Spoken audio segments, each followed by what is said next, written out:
Welcome back to the channel. If you're a fan of epic video games and awesome collectibles, you're in for a treat today.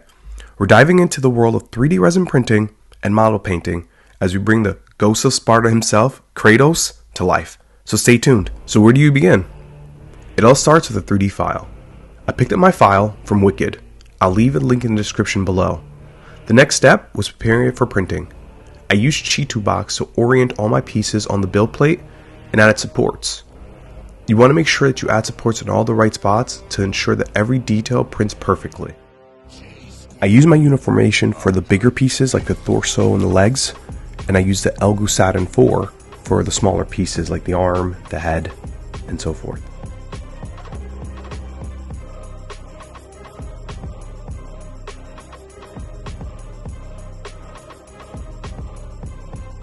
For the first batch of pieces being sent down to the printer, it would take about 14 hours for the uniformation to print everything out perfectly.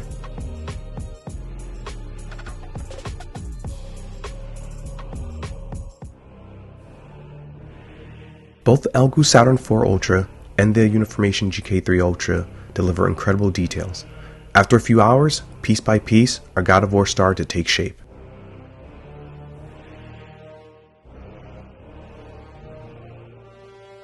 Once all the individual parts were printed, it was time for the post-processing part.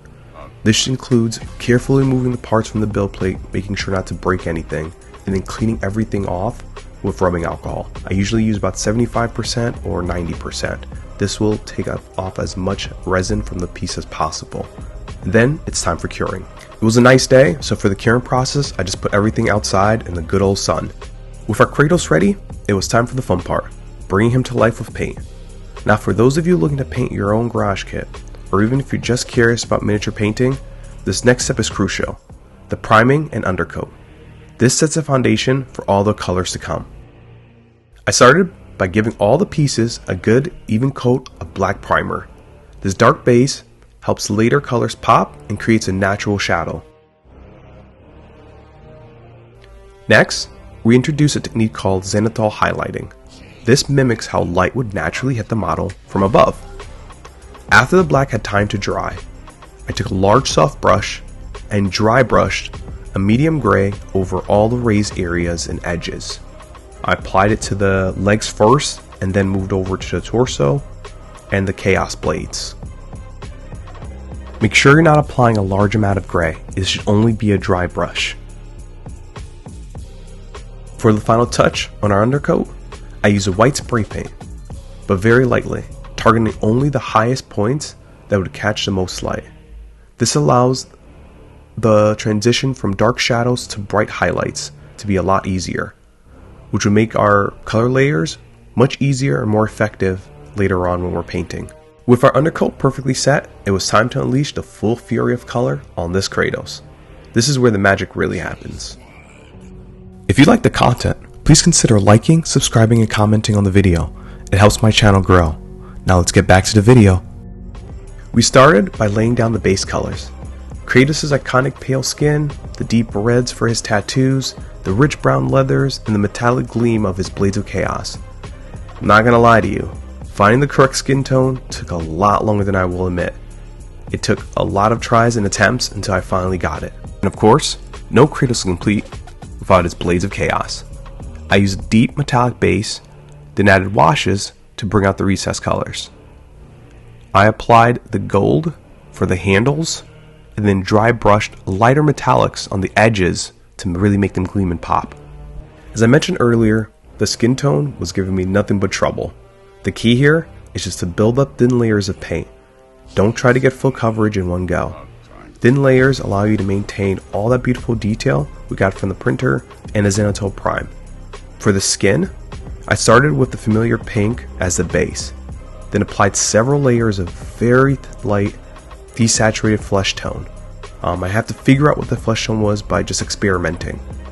For the tattoos, I used a vibrant red, carefully painting within the lines I drew on Kratos. Don't be afraid to experiment. If you're a beginner, just focus on getting neat base coats. If you're more advanced, you could start by adding glazes, weathering effects, or even battle damage to truly make your Kratos unique.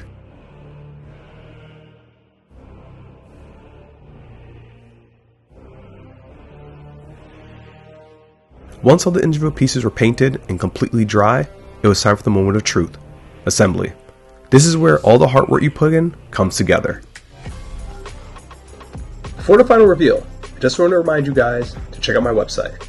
If you're looking for a garage kit for something I've done in the past, if you're looking for a painting kit to paint something, or if you just want me to print or paint something custom for you, you can message me on my website.